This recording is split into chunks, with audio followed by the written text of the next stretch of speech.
வணக்கம் நண்பர்களே! உங்க மொபைல் ஆட்டோமேட்டிக்கா ரீஸ்டார்ட் ஆகிட்டே இருக்குதா? அதாவது ஒரு டைம்ல தொடர்ந்து ஆட்டோமேட்டிக்கா ரீஸ்டார்ட் ஆகிட்டே இருக்குதா?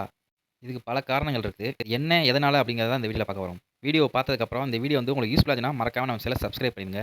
உங்க ஃப்ரெண்ட்ஸ்‌க்கும் ஷேர் பண்ணுங்க. வாங்க வீடியோக்குள்ள போலாம். உங்க மொபைல் ஆட்டோமேட்டிக்கா ரீஸ்டார்ட் ஆகுறதுக்கு சில காரணங்கள் இருக்கு. அதுல ஒண்ணு என்னன்னு பார்த்தீங்கன்னா, ஓஎஸ் கரப்ட்டா இருக்கும். அல்லது தேர்ட் பார்ட்டி ஆப் வந்து ஏதாவது யூஸ் பண்ணீங்கன்னா, அதனாலயும் இந்த ப்ராப்ளம் வரலாம். இதுக்கு நம்ம சேஃப் மோட் ஆன் பண்ணி செட்டிங்ஸ் போயிட்டு, அதுக்குள்ள போய் ஆப்ல போய் நம்ம லாஸ்ட்டா கரண்ட்ல எந்த ஆப் யூஸ் பண்ணோம் அப்படிங்கிறத செக் பண்ணுங்க. அந்த அப்ளிகேஷன அன்இன்ஸ்டால் பண்ணாலே போதும். ஆட்டோமேட்டிக்கா சரியாயிரும். அப்படி தேர்ட் பார்ட்டி ஆப் எந்த ஆப்புமே நாங்க யூஸ் பண்ணல.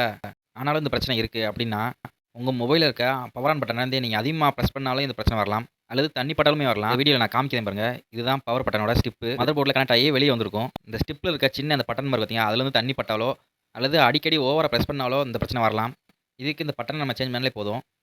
ஒரு சில டைம்ல இதுக்கு ஆப்போசிட்டா அப்படியே வால்யூம் பட்டன் இருக்கும். வால்யூம் பட்டன்லயும் தனி பட்டா கூட இந்த பிரச்சனை வரலாம். ஏன்னா, ஒரு சில மாடல் வந்து நம்ம power on button, volume button சேர்ந்தா மட்டும் தான் செல் வந்து ஆஃப் ஆகும். ஸோ, அதே மெத்தட்ல வால்யூம் பட்டன்ல தண்ணி பட்டுச்சுனா கூட இந்த பிரச்சனை வரலாம். இதுக்கு கண்டிப்பா நம்ம வால்யூம் பட்டன் அல்லது பவர் பட்டன் நம்ம சேஞ்ச் பண்ணி தான் ஆகணும். இதுல பட்டன் தான் கம்ப்ளைண்ட் அப்படின்னு எப்படி தெரிஞ்சுக்குதுன்னா, மதர் போர்டுக்கும் ஸ்டிப்புக்கும் இடையில கொஞ்சம் கேப் விட்டாலே போதும். ஆட்டோமேட்டிக்கா அந்த ரீஸ்டார்ட் பண்றது வந்து ஆஃப் ஆயிரும். சப்போஸ் ஸ்டிப் எல்லாமே நல்லா இருக்கு அப்படிங்கிற பட்சத்துல, அப்பவும் மொபைல் ரீஸ்டார்ட் ஆகிட்டே இருக்கு அப்படின்னா, அதிகமான வோல்டேஜ் காரணமாவோ அல்லது வந்து ஒரே மொபைல 4 வருஷமா, 5 வருஷமா யூஸ் பண்ணும்போது, இந்த பேட்டரியோட தரம் வந்து குறைஞ்சிருக்கலாம். அதனால கூட ரீஸ்டார்ட் ஆகிட்டே இருக்கும். இருந்தாலும் பேட்டரியோட கெப்பாசிட்டி வந்து சார்ஜ் நல்லா நிக்குது அப்படிங்கிற பட்சத்துல நீங்க பேட்டரியில மாத்த வேணாம். பழைய பேட்டரியில நம்ம சரி பண்ணிக்கலாம். இதுக்கு முன்னாடி பேட்டரி தான் கம்ப்ளைண்ட்ங்கிறத எப்படி செக் பண்ணணும்னு பார்த்தீங்கன்னா, இது மாரி உங்க மொபைல சார்ஜ் போட்டு செக் பண்ணுங்க. இப்படி செக் பண்ணும்போது ஆட்டோமேட்டிக்கா ரீஸ்டார்ட் ஆகாம மெனுக்குள்ள போயிருச்சுன்னா, உங்க மொபைல்ல இருக்க பேட்டரி தான் ப்ராப்ளமா இருக்கும். இன்னும் கரெக்ட்டா சொல்லப்போனா, கனெக்ட் பண்ணியிருக்க சார்ஜர உங்க மொபைல்லேருந்து ரிமூவ் பண்ணதுக்கப்புறம் ஆட்டோமேட்டிக்கா ஆஃப் ஆயிரும். திரும்பவும் அதே மாரியே ஆட்டோமேட்டிக்கா ரீஸ்டார்ட் ஆயிட்டே தான் இருக்கும்.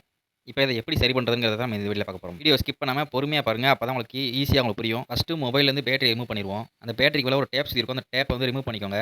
அதுக்குள்ள வந்து பேட்டரியோட மதர் போர்ட் இருக்கும். அந்த மதர் போர்டு பார்த்தீங்கன்னா, ஒரு சின்ன ஃபியூஸ் இருக்கும். ஃபியூஸோட பேர் வந்து பிஎம்எஸ். எல்லா மாடல்லயும் இதே மாரி தான் இருக்காது. ஒரு சில மாடல்ல அதுக்கு மேல இருக்க எழுத்துல வந்து கியூன்னு இருக்கும், அல்லது எல்கேன்னு இருக்கும், அல்லது பிஎல்கே அப்படின்னு இருக்கும். இத நம்ம ஃபர்ஸ்ட்டு ரிமூவ் பண்ணி விட்டுறணும். கேர்ஃபுல்லா ரிமூவ் பண்ணணும். பக்கத்துல இருக்க அந்த பேட்டரியோட லைன்ல வந்து டச் ஆயிறக்கூடாது. டச் ஆச்சுன்னா ஷார்ட் ஆகி ஃபயர் ஆக கூட வாய்ப்பு இருக்கு. ஸோ, கொஞ்சம் கேர்ஃபுல்லா டீசர வச்சு எடுத்துருங்க. நெக்ஸ்ட்டு அந்த இடத்துல பிளஸ், மைனஸ் கேப்பா தான் இருக்கும். ஸோ, வந்து அந்த கேப் இருந்தா கண்டிப்பா வந்து ஒர்க் ஆகாது. இதுதான் அந்த ஃபியூஸ்.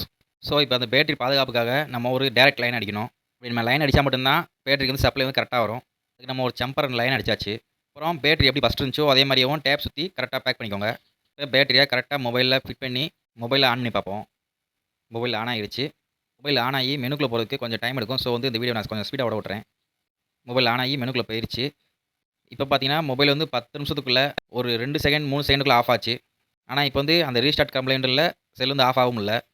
ஆனா, இந்த மெத்தட் வந்து தற்காலிகமானது தான். ஏன்னு கேட்டீங்கன்னா, இத வச்சுட்டு அதிகமான கேமோ அல்லது சார்ஜர் நீங்க அதிகமா போட்டீங்கன்னா, கண்டிப்பா பேட்டரி ஊதிரும். அப்புறம் நீங்க கண்டிப்பா புது பேட்டரி தான் மாத்தணும். முடிஞ்ச அளவுக்கு நைட் சார்ஜ் போடாதீங்க. அதே மாரி சார்ஜ் போட்டு செல்ல யூஸ் பண்ணாதீங்க. அதே மாரி ஒரே சார்ஜர் யூஸ் பண்ணுங்க. பேட்டரி ஹெல்த் நல்லாருக்கும். இதே மாரி மொபைல் பற்றி தகவல் தெரிஞ்சுக்க நம்ம சேனல மறக்காம சப்ஸ்கிரைப் பண்ணுங்க. தேங்க்ஸ் ஃபார் வாட்சிங்.